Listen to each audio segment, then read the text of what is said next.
record button. There we go. All right, we're recording. Hi, this is Sean, guys. Welcome back to this Club Fed channel. We normally talk about federal prison help before and after and during your federal prison time. Today, we're going to talk about state prison systems, specifically New Mexico. I have a special guest, Herman Delgado, and he's got a program called Thresholds. And I'll just read you the title of one of what his website says. Thresholds offers the doorway from prison to a free and happier life.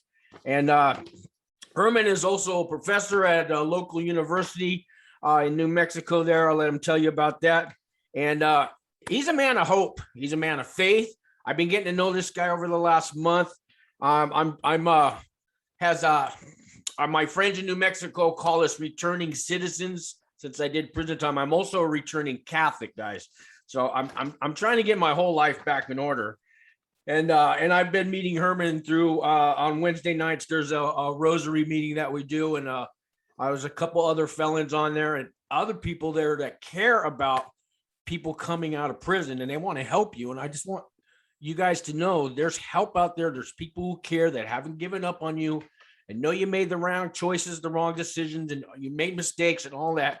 But they're here ready to help you when you get out. So I'm going to introduce you to Herman Delgado. Thanks for coming on, Herman.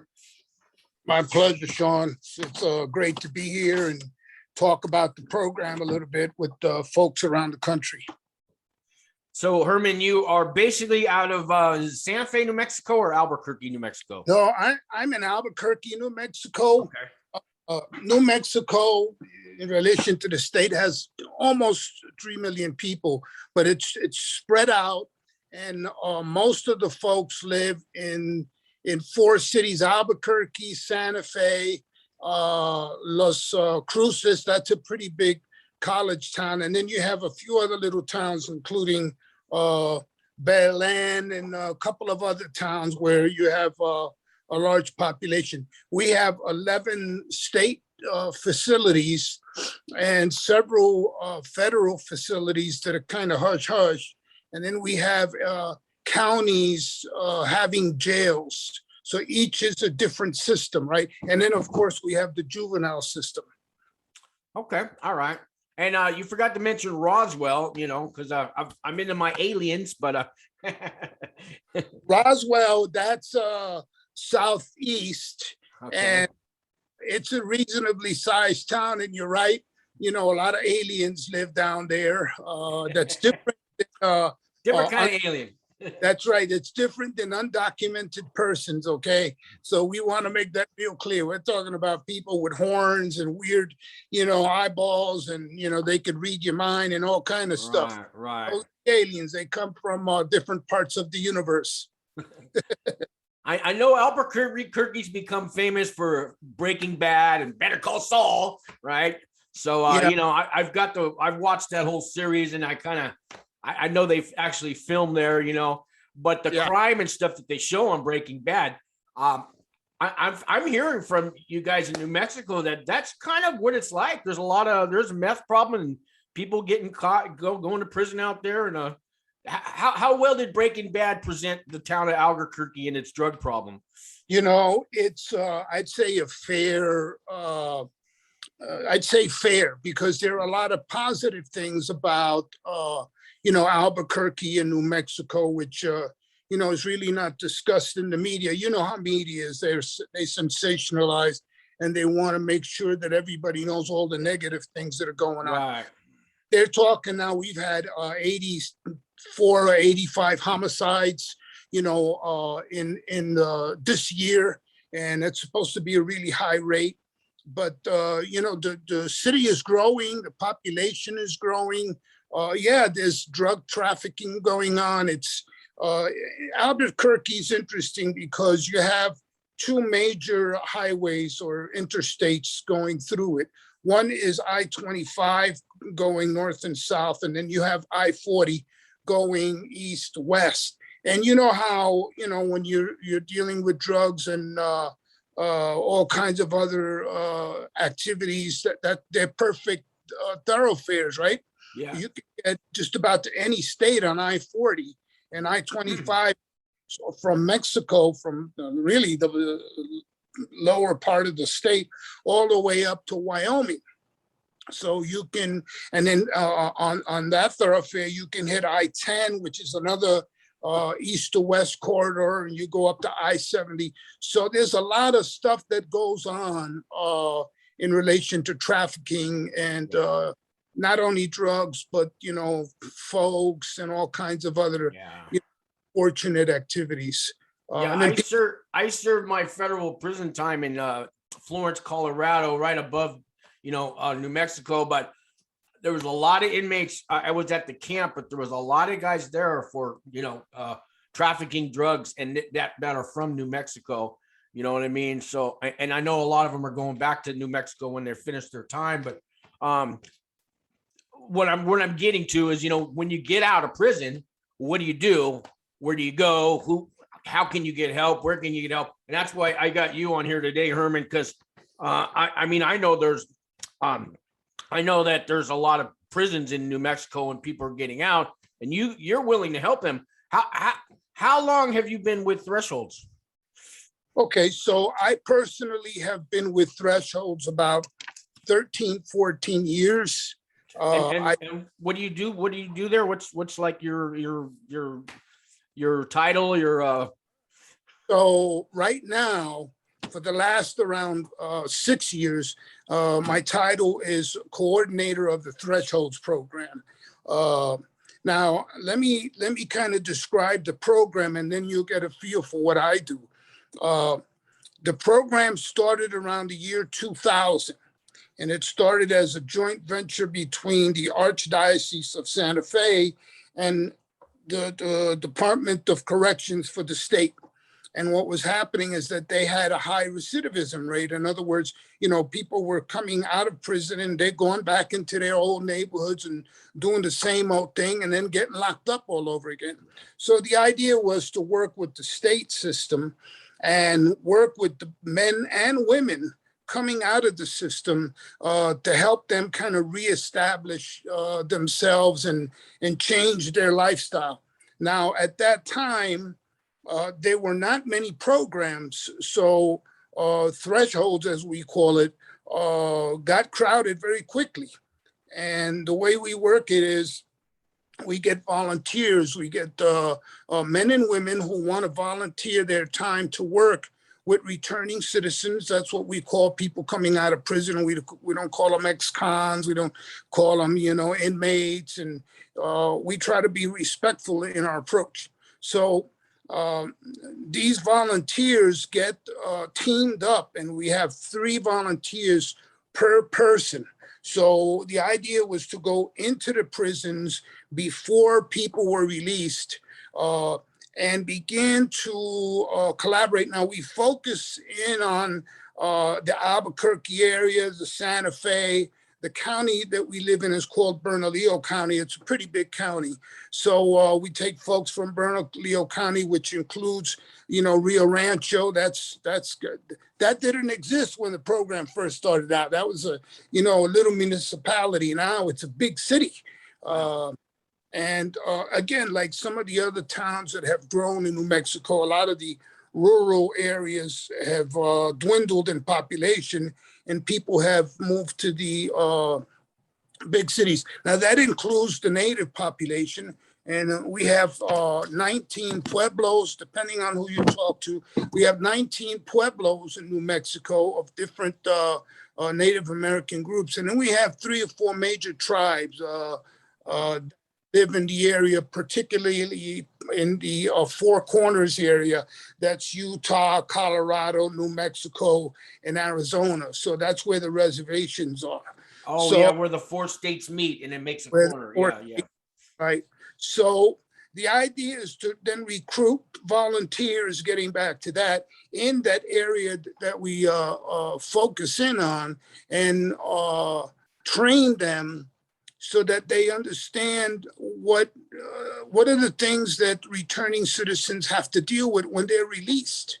You know, what happens? You know, you come back to your old neighborhood, you may have problems with your family because you've burned some bridges. Yeah. There's probation and parole that's on Right. you. A lot of times your family's not really helping you because they're doing drugs, they're committing crimes too. You know what I mean? You come from these, you don't always have a healthy family to come home to as well. Guys I Well, know. that's a really good point. So there are families you have intergenerational drug addiction. I'd say, based on working with our population, about 85–90% of the people that get locked up do so because of drug and alcohol. Yeah. Or like you said, in the guys that are doing trafficking and that kind of stuff usually get locked up at the federal level.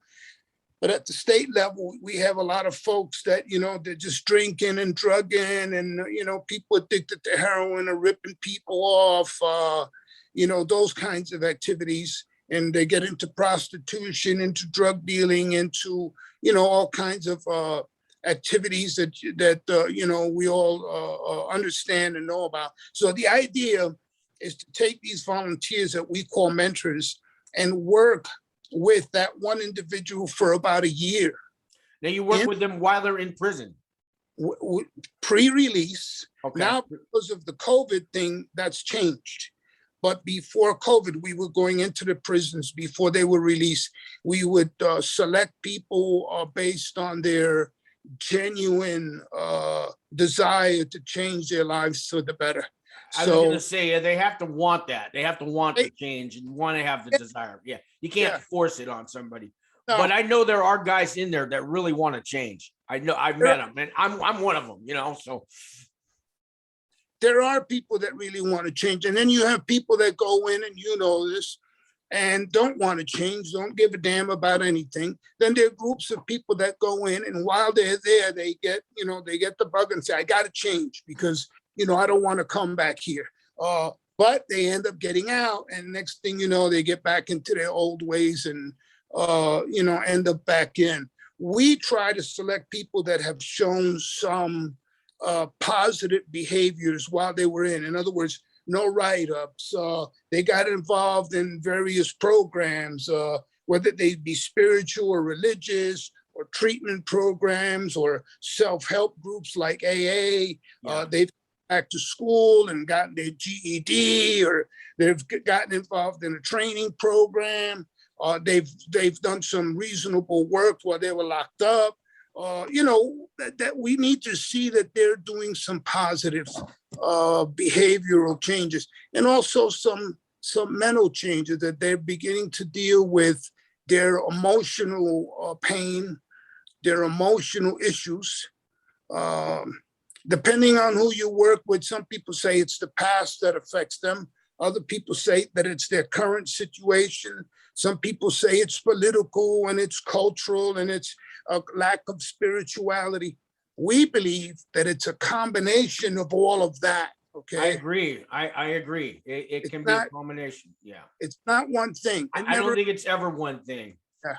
It's easy to say it's one thing, and that's the way I am, but right. Yeah. Right. So like my father was alcoholic. So I did all my negative things, because my old man was alcoholic. Well, I got to take responsibility for my crap.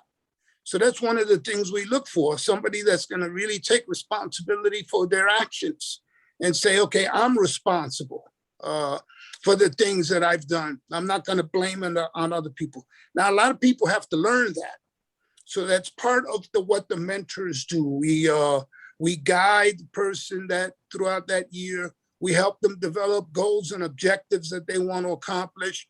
If they want to reconnect with their kids, if they, want to go back or stay in a spiritual group or a church group, like you indicated, you came back to Catholicism, and that's a positive thing.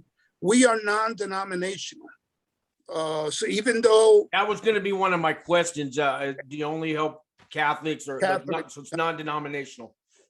We take anybody, even if you don't believe, in God, if you're agnostic or an atheist, or we will work with you, because the idea is to help you get out of prison and build your spirituality.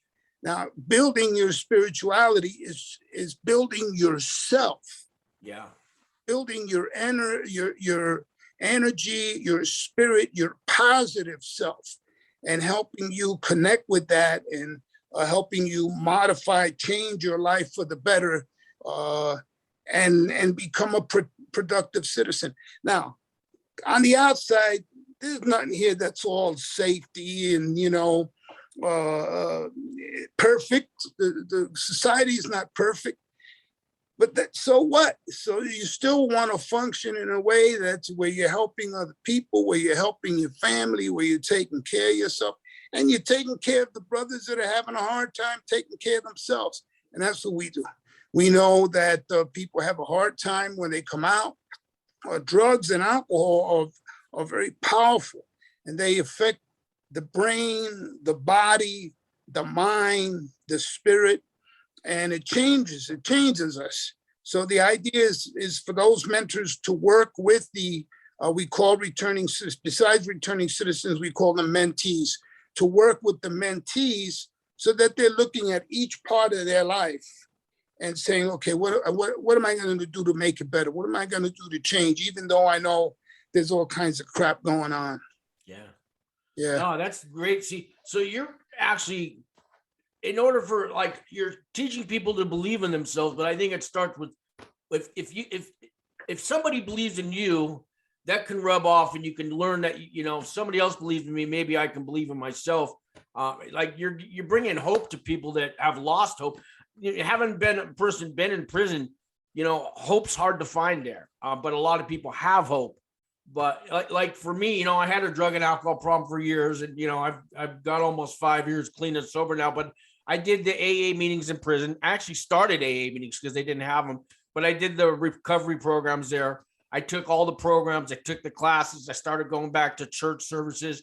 I started working on my mind, my body, and in turn, I think I got my soul back. You know what I mean? And I found other people that kind of believed in me. And now, I get this channel. I'm meeting people like you and Tom and Ann and, Wings for Life, and Tom, me and Tom Keesing, he's coming on here in a couple of days because he'll be done with his probation. But he was a great inspiration for me while I did my time. And we took 7 habits for the 7 habits it's called 7 Habits on the Inside, but it was we took that class for like 2 years straight. We took it over and over. Me and Tom were mentors in that class, but we did the spiritual thing, and I had to do all this stuff to work on myself. And now, I didn't know like your organization existed. So, and not everybody gets for some reason I was able to finally see the light and change, or I wanted to change, but I know not everybody is going to be as fortunate to realize that, and they need help. And, I'm hoping to move to New Mexico too, as you know, so I'm hoping maybe I can volunteer for Thresholds too. But I know you also told me you help the family, because I think of the inmate, if you bring hope to the family and they in turn are talking to the inmate when he gets out, between you and the family and everybody showing that inmate love and hope and belief, I'm thinking maybe when they come out with you there and the family there, right, they have a chance. Is that kind of what you guys are? That's the way it works. That mentor team will work with the mentee and engage their family if they want the family to be engaged. I give you an example. I was working with a guy, he came out, he was released to his family. As you know, you got to have a place to live and all that before you those are tough. Yeah. And he went right to live with his family, with his mom and his dad. And he had a couple of other brothers and sisters. So he went to live with them, but there was a lot of stress. So we engaged the family, and we had a couple of meetings with the family and him. We got them involved in treatment. We're not counselors or therapists or pastors or anything like that. We're regular people, and we get training so that we know what resources are out in the community, so that if we need to send somebody for help or to get Social Security or to go to the VA and get their VA stuff squared away. So we train the mentors to do that. We train them how to listen, so that when we're talking to the mentee, we hear what they're really saying and then what they're not saying as well.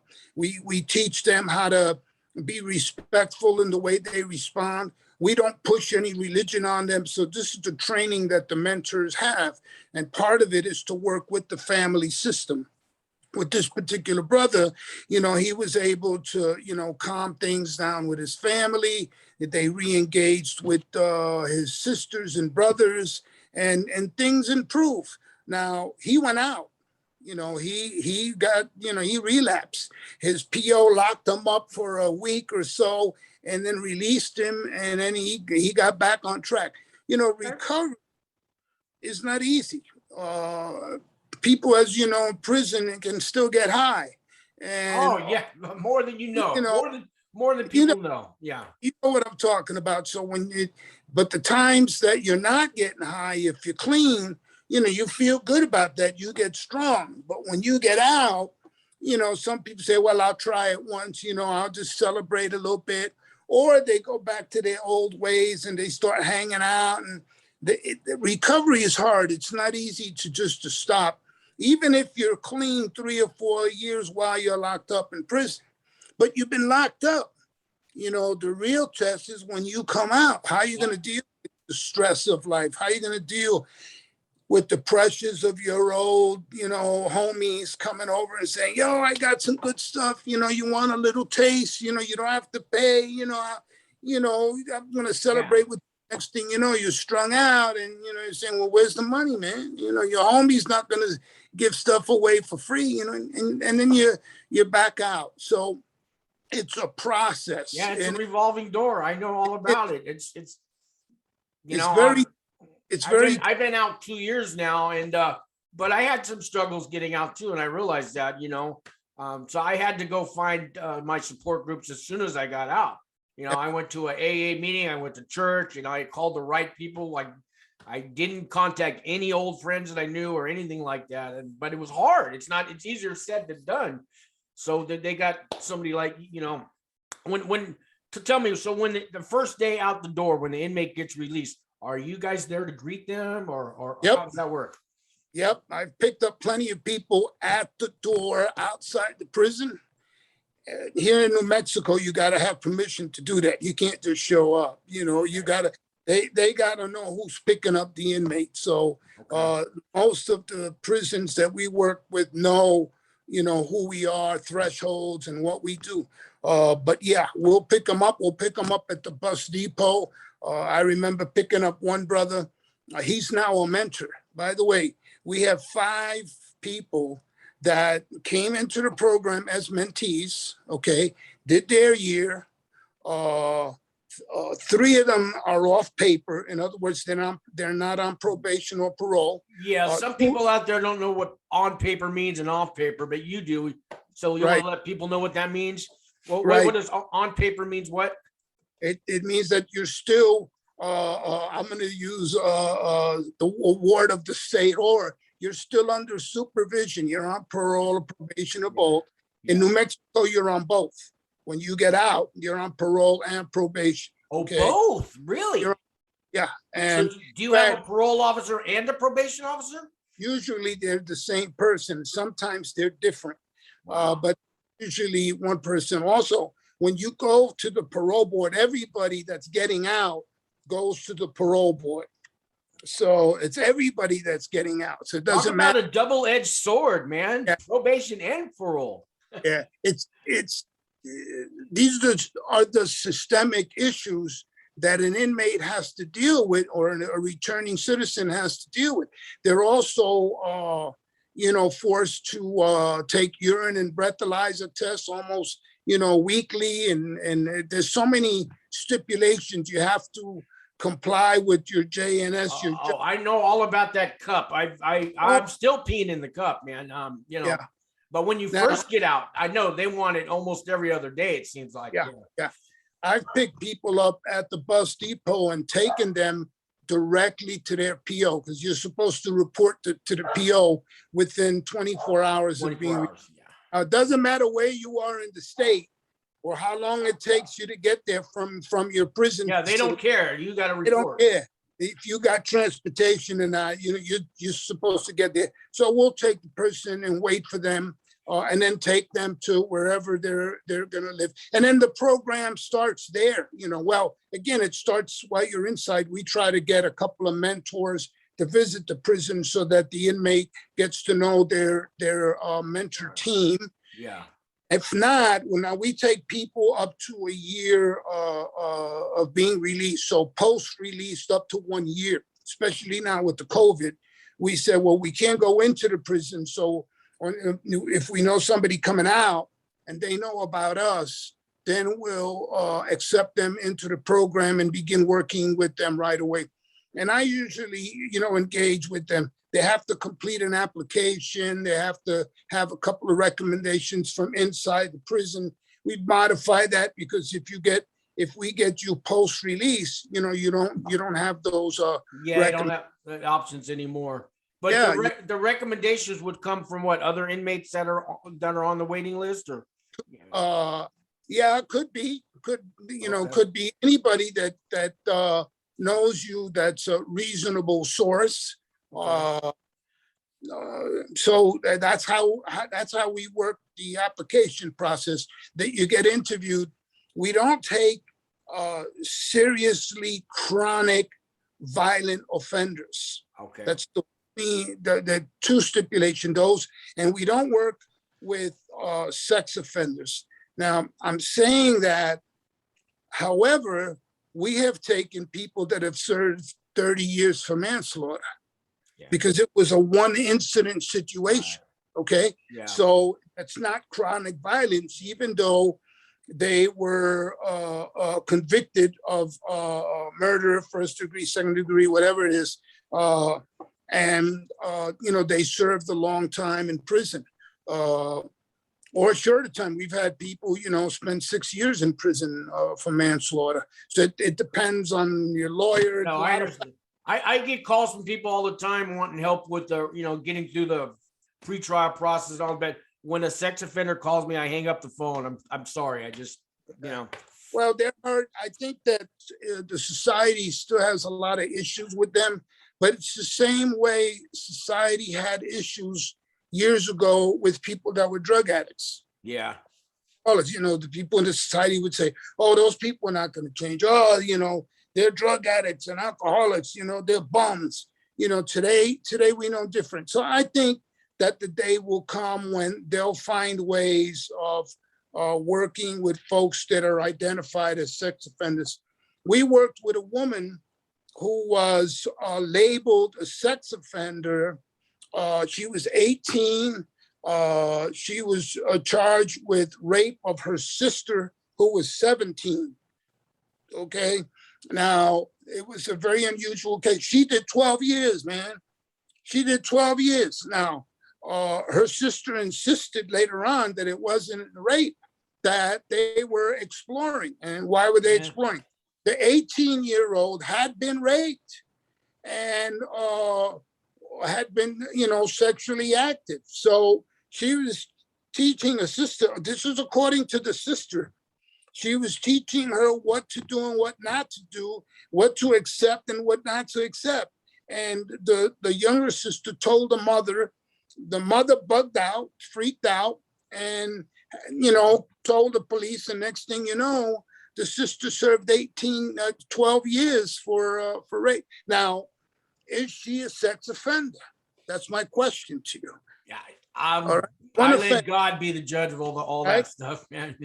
One offense. So, we evaluate each person individually, and we try to really understand, how they got arrested, how they convicted, and we're looking for, serious violence. Violence usually starts with when you're young. Yeah. And you observe the violence in your own family system or your own community, and then you get into it, and then it becomes a way of life. I had a violent upbringing, but thank God it didn't rub out on me. But I experienced my father beating my mom and my brother. Yeah. And me. Yeah. But it doesn't. That doesn't mean I have to become violent. But I know what you're saying. That's right. That's what I was going to say, Sean. You know, a lot of people that experience violence as a youth do not end up being violent. It's the same thing with being sexually abused. Because you were sexually abused as a child does not mean that you're going to become a perpetrator and an offender. Those are myths. Those are lies, and that's perpetuated by the general society that really does not understand the plight of individuals suffering from those kinds of situations. So in my eyes, I can't bear to see any child, you know, hit, punished, whipped, or anything, because it happened to me, and I know what I went through. But I know in some other people that experience it, I you know, other kids grow up and that's how they think that they're supposed to treat their wife and their girlfriends and I know it can come out, you can grow up different ways, you know, but I understand. Let me ask you, not to change the subject, but when a person gets out of prison and let's say they don't have a house to go to, all right? You know, some people are homeless and stuff. Like I had nowhere to go when I got out. So we had a halfway house I got to go to. And now I live in a sober living house. But, you know, I really had nowhere to go. Do you guys help with people with some housing so they have an address when they get out? Yes. Is there a state halfway house in New Mexico? Yeah, there's several halfway houses. When we started Thresholds, you can count them. Okay. Today, we have several halfway houses. In fact, you met a brother the other day that's going to open up a new halfway house. That's right. Stanley. Yeah. Weinstein. Yeah. So he's, you know, opening up a new facility. So we also have a mentor who has his own halfway house. He calls it the House of Friends. He was only accepting veterans and he has like 6 rooms. So he was able to take 6 people, and he happens to be one of our mentors. He recently opened it up to anybody, so you don't have to a veteran to be accepted into the facility. But again, when we're in the prisons, we're able to make some recommendations to folks so that they can apply to their facilities if they don't have a home to go to. Back to their wife or back to their family or their own apartment. Most folks do not have that luxury. Most folks coming out start out in a halfway house or a sober living situation. Some of them are operated privately, some by the county, some by the state. Like an example, Oxford. I'm not sure if you know the Oxford. I've heard about them. They have a lot of houses all over. I've heard that's a big company. Yeah. Big one. So you have places like that, and we'll help the returning citizen make the application to get released to that facility. Here in New Mexico, you have to have a place to live. And POs usually go and visit those places before the inmate is released. Oh, before he's released, they check it out first. And I've seen many cases where they're saying, "Now you're not going to that halfway house," because even in the halfway houses, there's all kinds of stuff going on. Oh, there's good ones and bad ones. I've heard horror stories. The house managers dealing drugs and everything. I've heard all the. Yeah, they're not all. You got to be careful which ones you pick. You got to be careful. You got to be careful. So, we definitely will help the individual get involved in a halfway house. In fact, we work with another group that was started by a group of men that were running a spiritual retreat in the Los Lunas prison. That's like 35 minutes from Albuquerque. And in that particular penitentiary, they were allowing a group of men to provide a spiritual retreat for the inmates. And they would spend 3.5 days in a parish cafeteria and gym. And they would go through a whole program for 3 days. They would have the COs there with them. Wow. Because you'd have 4 or 5 COs that were part of the group. And we've had up to 50 inmates participate in those retreats. We call them encuentros. And that means Yeah, that's a gathering. It's a spiritual gathering. Wow. Since COVID, that's been postponed, but we're hoping to have another encuentro soon. See, that's another way we go in and we participate in the encuentro, and we have people, saying, okay, I'm getting out in 2 years, I'm getting out in 6 months. Can I do the application for thresholds? Absolutely. Wow. And then when you're released, or a couple months before you're released, you let us know, and then we start visiting you in the prison. See, that's a big deal that you can do that a year or 2 years before you get released. Because some prisons you don't even know till the last. You got to wait till you're 90 days to the door before they'll even give you reentry programs. That's great that you guys do that way ahead. Because we start as an inmate, you start thinking about your release day when you're a couple of years away, and you're stressed. But if you could, if I had you guys in my life, knowing that there's a place for me to go when I get out of here, and there's help for me, and it's now I can work on myself while I'm I can prepare. Now, you help women too, right? Yes, definitely women.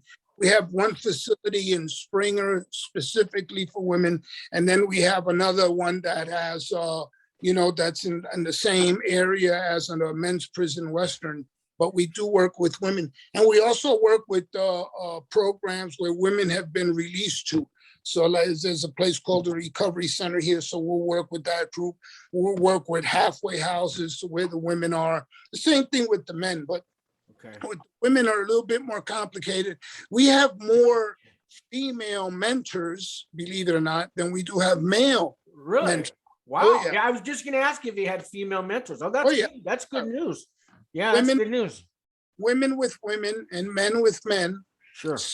As mentors and mentees. And sometimes if we had a married couple that are mentors, we may put them to work with a female or a male. But it's a couple. It's a married couple. They've been trained. They're participating, in our monthly activities. We have monthly training sessions and meetings for all mentors. So as mentors, we meet on a regular basis, and especially those that have been in prison. They're great because they know both sides of the coin. They know, they know what it's locked up. You can't con man. You can't play them. Some people try, how it is, people try. I know. It's all about manipulation when you've been to prison. It's, I know. Survival and manipulation. The key to the recovery process is like the 12 steps, right? Yeah. The first, that you're powerless, right? And you know that your life is unmanageable. It's unmanageable. So what I do is I put the word, sin in there. Sure. So you're not only that you're powerless over alcohol, but you're powerless over sin. Yeah. And sin it was you did that got you to prison. That's your sin. And we do use the 12 steps of a program called I Thirst. We use techniques used in motivational interviewing. We use techniques used in intensive outpatient programs and all of that kind of stuff, so that the mentors don't get played. But we get played, and we know we're getting played. And that's life.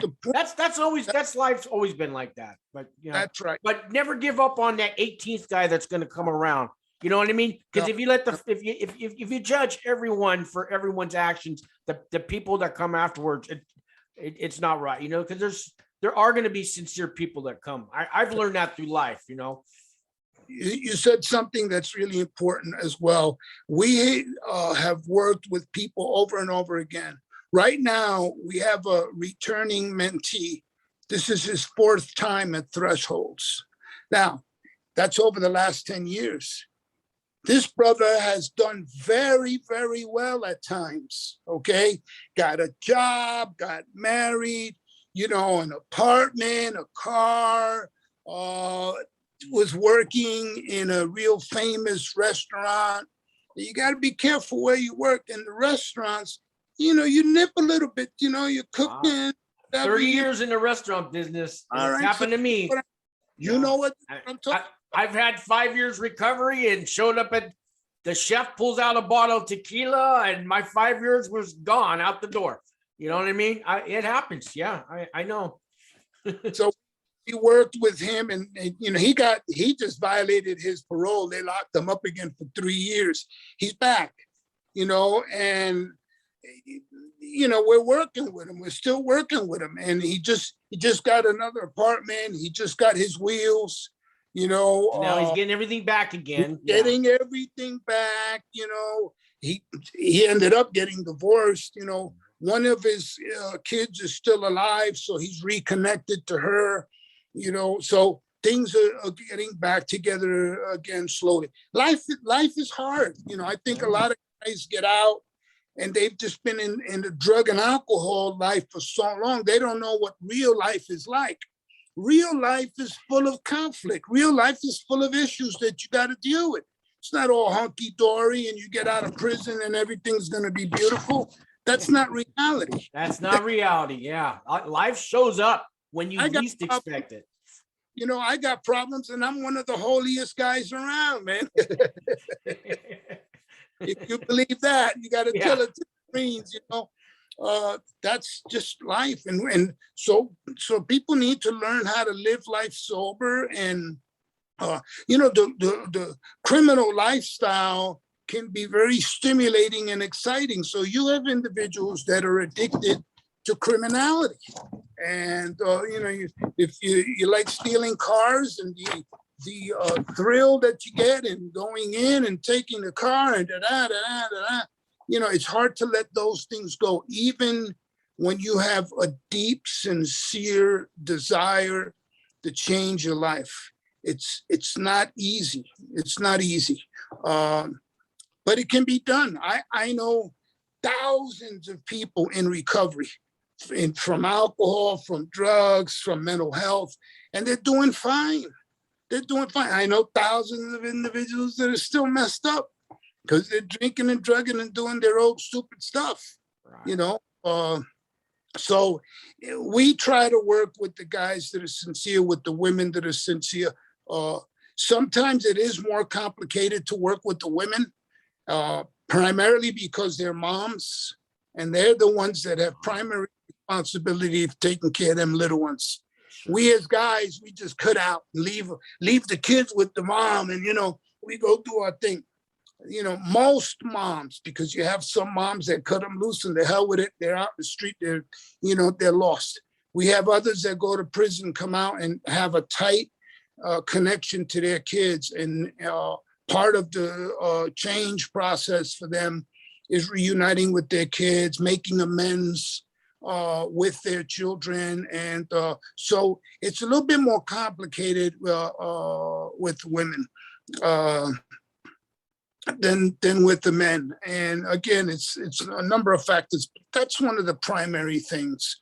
But it's I'll tell you what, it's very rewarding to work with people that are getting themselves together in the part of the recovery process. Most of the mentors, when you talk to them, they say, I think I get more out of helping this person than they get help from me. Yeah, you get to see that change go on, that light, that stuff, that spark of life, their soul come back, right? I know that feeling you're describing about. Just to watch somebody evolve into this, like it gives you faith in mankind again. You know what I mean? Like the human race is there's still hope for us, you know? Yeah. Well, you know, that's interesting that you say that. There are many more good things happening than evil things. Now, I could prove it. There are hundreds of programs that feed the poor. There are hundreds of programs that house people that are homeless. There are hundreds of programs that work with returning citizens, at least today. Years ago, you didn't have that. They are now all over the country. We belong to a coalition of Christian groups that work with returning citizens. They've been around about 10 years. So there's a much more positive stuff going on than negative stuff. But again, in the media, you know, we hear all the negative, we hear all the murders. We don't hear that somebody gave their liver to somebody else to save their life. We don't hear about that. No, they don't want to talk about that. Exactly. You don't hear about, men and women that take children and do foster care to help the kids that, having been separated from their parents. You don't hear too much about that. So there's a lot of positive things going on, but we don't see that. The Bible talks about that, right? There's much more beauty in the world than there is horrible stuff. Just pick up a flower and smell it. I mean, that's an incredible thing. As simple and stupid as it might seem, it's very powerful. You see little butterflies flying around, and you see somebody walking a little old lady across the street. You see somebody else, helping somebody get up, because they're down. There's a lot more positive in the world than what meets the eye. We just need to look at it. Even in prison, and you know what I'm talking about. You'll find one brother doing something positive for another brother. I used to call them tiny miracles. And every day I would see these tiny miracles. I would just see one inmate say I'm sorry to another guy and they've been fighting for 2 years. I'd see another inmate, drop something and somebody pick it up and give it to him for just act of kindness. I'd seen a new guy comes in and somebody says, "Hey man, here's some coffee and some shower shoes," and just walk away and never go back to just out of the kindness of his heart, because he wanted to do a good deed for somebody. I mean, I call them tiny miracles, but I mean, they happen every day. They happen in prison. They happen in homeless camps. They happen they happen on the streets. I mean, you just got to look for them. If you're not, you know what I mean? Don't try to look for them, but I mean, just they're there. You know what I mean? Open your eyes and you'll see them. That's it. The Bible says, open your eyes, open your ears, right? Jesus said that. He said, open your eyes and ears.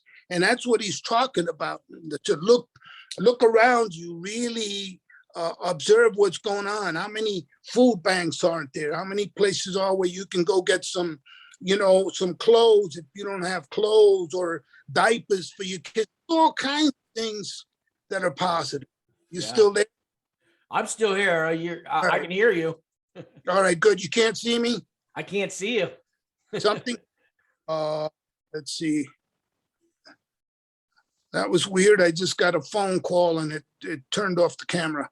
But the point is that there's tons of things that are going on if you open your eyes and you open your ears, and God's talking about you opening your heart and changing your heart. That don't mean you got to be a sissy. No, it doesn't mean that.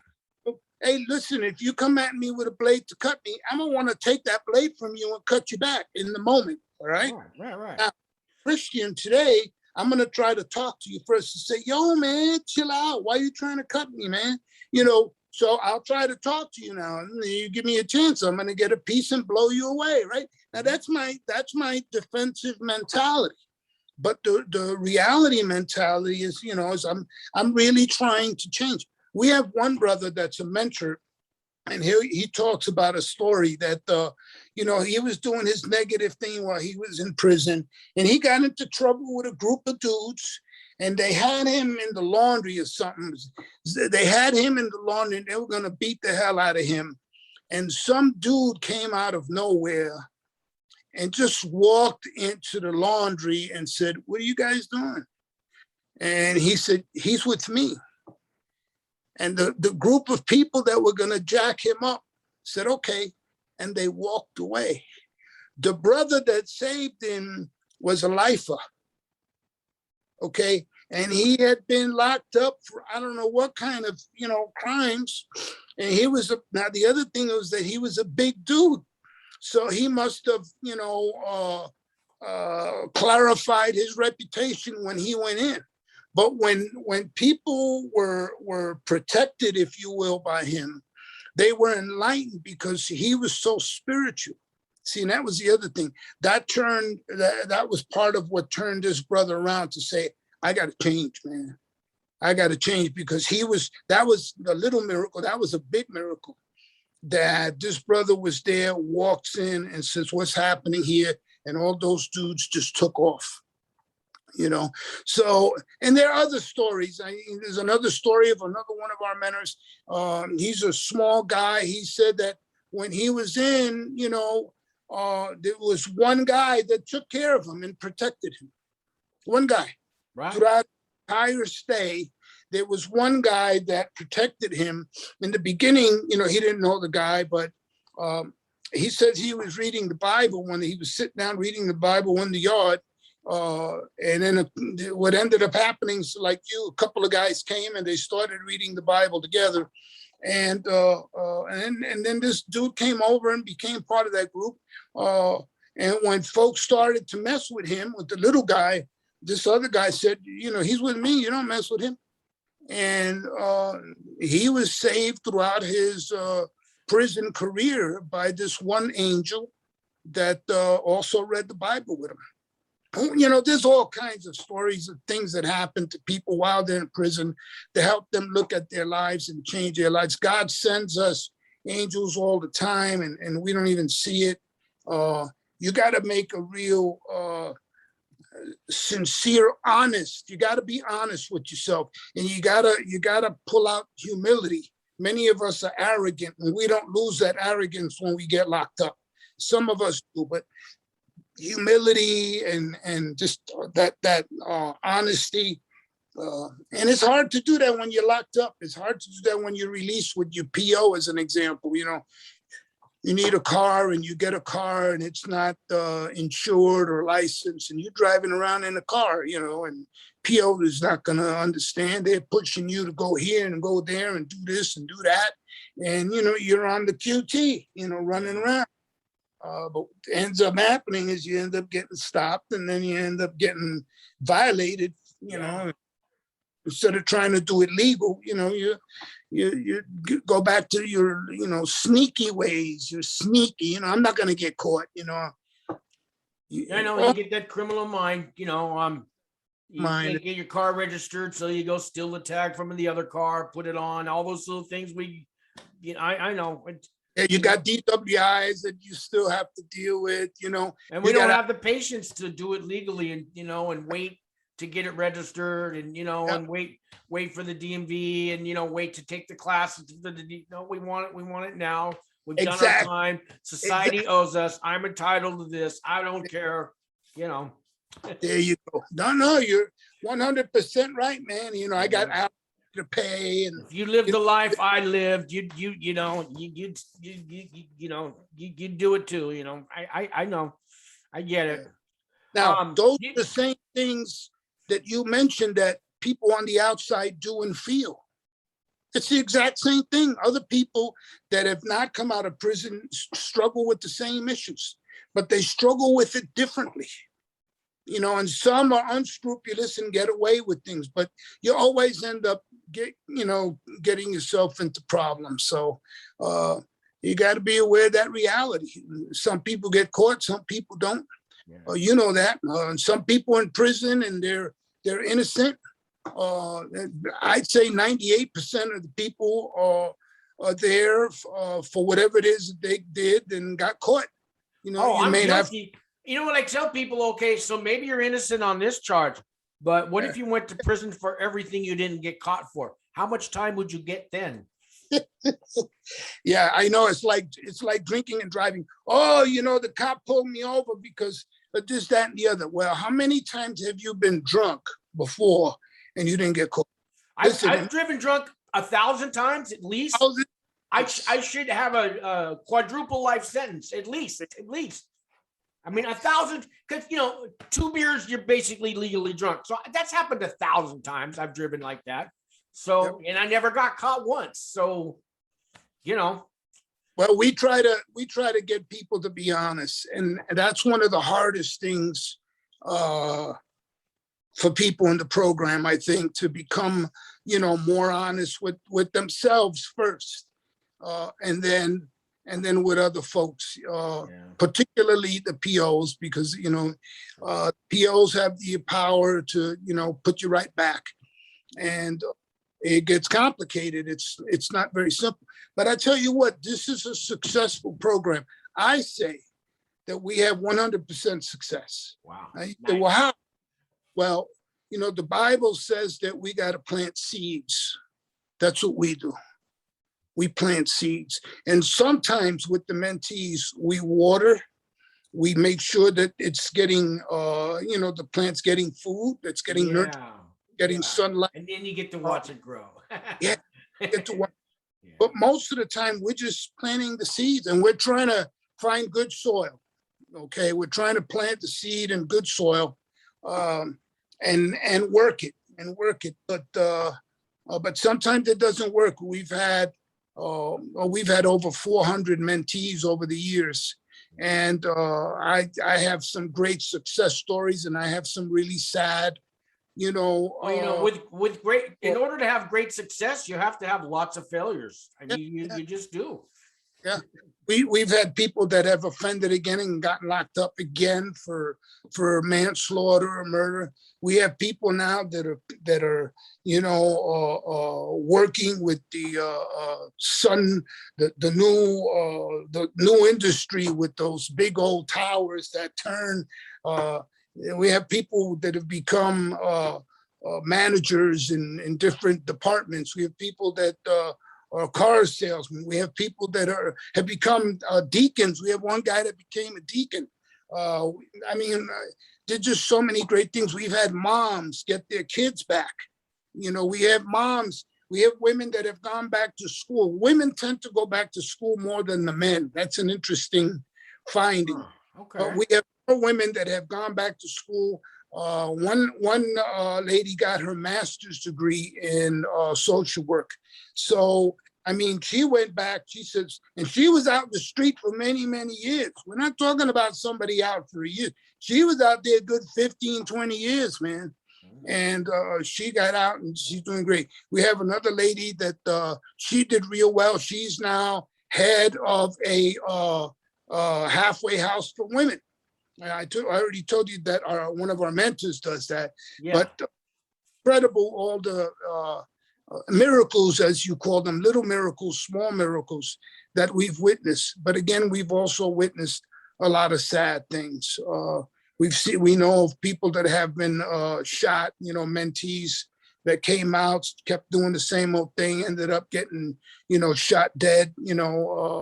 We've worked with their family, help them get make funeral arrangements and stuff like that. So we've seen a wide gamut of experiences, both positive and negative. More positive than negative, but the negative is still there because people have really not made the decision to change. They've said it.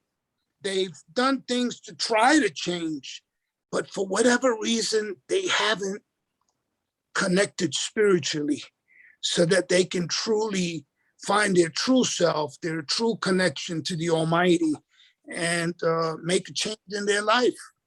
And that's what it's all about, man, making changes in your life. Because you don't have to worry about your life when you leave this life. We still live when we leave this life, as you probably know.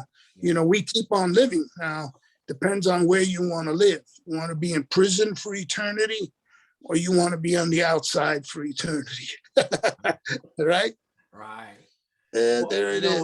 It sounds like everything you're doing is it's God's work, but I mean, your work is. It sounds like you're making a difference. You made a difference in at least one person's life. You mentioned many and many people's lives, and I know you're making a difference just from people watching us talk on this video that's going to go on YouTube. And let me ask you, people watching this video right now, if they've made it this far, they're interested. Can they get a hold of? I mean, they just go on I'm going to have your website on the links and all that. But if they have family members or anybody in New Mexico, they can just get a hold of you on the website. There's contact information, right? And that's right. And you guys will. They might not know what to say when they call you, but you guys know how to talk when they. Yeah, just call me and say, "Yo, I just want to talk. I have this situation. What do you think?" And then I'll do the best that I can to help you find a solution. You have our website. There's also an email. It's on there. It should be on there. Yeah, I'll put it all Yeah. underneath this video. Yeah. Good. Email. And our phone number also that you can call, and that should be on the site. We created these posters here. Oh yeah, And- yeah. Show that. Yeah. Okay. We give it to the POs, and this is one of the ways that we advertise the program. And one side says, "Do you want to be a mentor?" And the other side says, "Do you want to be a mentee?" And we put these, we give them to the POs and other programs in the community, so that if somebody has a question, they can give us a call. And yeah, great. we're always, or you send an email. We're always, chatting with people about different issues that come up and some solutions. Sometimes we don't know the solution, so we research it, and we'll try to get you to the right place so that they'll be able to help you out. So if we don't have a response or an answer, you're certainly going to be able to connect with somebody that we give you to assist you. Do you guys have like weekly groups, like like AA meetings, but support group meetings? Do you guys do anything like that? Not as a program. The only thing that we do is we have a prayer group on Wednesday nights, and I know you've started participating on that. So it's a virtual prayer group, and as Catholics, we say the Rosary. So, but we also have intentions. So we do the intentions first, and then we do the Rosary, and we go on from there. But that's the main activity we do on a weekly basis. And again, if you go to the website, it'll tell you when we're doing the Rosary and how to connect with us. Other than that, we as mentors meet on a monthly basis. We do encourage people to go to weekly meetings, Al-Anon, AA, Positives A, that's for people that have HIV, and it's positive. So we'll know of different resources in the community that you can use. Right. That'll help you. But, that's an idea. See, now you put a seed in my head. So maybe that we got to look at. Thresholds Anonymous, Yeah. Well, we use that I Thirst program. That I Thirst was developed at Stanford University, and where we started using it, and they used the 12 steps of Alcoholics Anonymous to work with people that need to deal with issues. And again, I put the word sin where it says alcohol, and where it says alcoholics, I put sinners. Most of those 12 steps came from the Bible anyways. So, yes. Well, and you know what? They came from the Catholic Church. The people that developed it were initially Methodists. They started the Oxford groups. Yes, the Oxfords in Ohio and all of that stuff. And then it moved over. It got changed from that group by the Catholics, and they added the 12 steps so that anybody could participate. And that was why they used the word higher power instead of power. Right. I know it was originally 6 steps, and then Bill Wilson changed it to 12, and that formed out. But I know my AA history. But there you go. And again, it was basically Catholic. It went from the Methodists. You're right. You're absolutely right. Yeah. But I just added, I just modified it to where it says, you put the words in there, and you can do all of those steps and guide your life and guide your negative self. Those steps are a great guide for living. I mean, overeaters use it, gamblers use it, sexaholics use it, shoppers use it, people that are in debt, spenders. Those 12 steps have gone 100 different, groups have used them now. I mean, they're a guide for living. They are. That's well said. It is a guide for living. Yeah. So I think time's probably about up here. I don't have my timer on here, but it's only I think it's been more than 45 minutes. It's supposed to cut me off, but I guess it didn't. Anyways, let's wrap it up. Any final words for the viewers, the fans out there, Herman, that you want to let the world know? Recovery works. If you put your mind to it, the Creator will help you. He's already given you the strength and the things you need to be successful. What we have to pray for is to use those things that he's given us to change our lives, because he's given it to us. He says, hey, don't I feed the little birds and the animals? You're my children. I'm going to take care of you. So, just understand that the Creator is there for us. The other thing is I like the prodigal son story of the young man that went out and squandered everything that his dad gave him. But he then came back to his dad. He asked for forgiveness, and his dad accepted him, and his dad celebrated, right? And said, put new robes on him, give him beautiful rings. Hey, let's, have a feast and, go and prepare the best, meat that you can find. That's what God does with us when we. I remember that story. We come happy to have his son back. Yeah, prodigal son and daughter. I put them both because there are a lot of daughters out there that mess up. But he takes us back no matter what. I have seen people truly change their lives. I've seen it.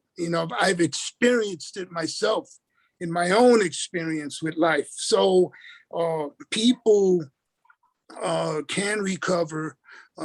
It's not easy. Okay, nothing good is easy. If you want to do bad things, it's easy. It's easy to go out and get high. It's easy to go out and steal a car. It's easy to go out and hit a bank. It's easy to do all that negativity. Easy to go out and beat a woman. It's easy to go beat some kid. All of that is easy. It's really difficult to say, no, I'm not going to look at that pornography. No, I'm not going to go rob that little old lady because I just saw her go to the, to the cash machine and get some money. No, I'm not going to get high today. Yeah, that's hard. That's hard, but you could do it. You could do it. Why? Because we've seen thousands of people change their lives and improve their lives and then carry it on, right? That's the 12 steps. You carry it on.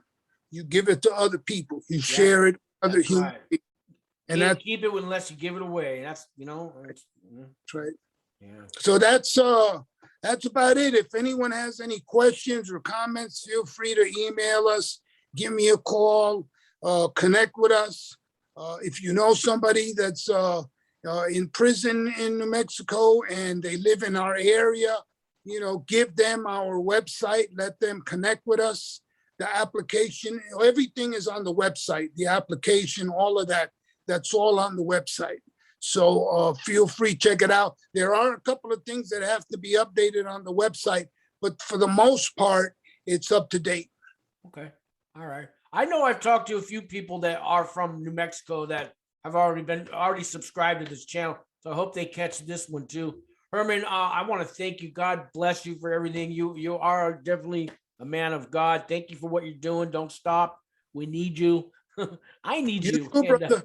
You too, brother. You're doing a great job with this podcast. You're talking to people at a national level, okay? Yeah. If not international. So you keep doing what you're doing because the Holy Spirit is with you and the Holy Spirit wants you to continue the work that you're doing. See all the positive stuff that we do? This is the Holy Spirit within us. We're doing the Creator's work, and that's what we do. All right. I'll see you Wednesday night, and God bless you again, man. Take care. Thank you for letting me come on. You bet. All right.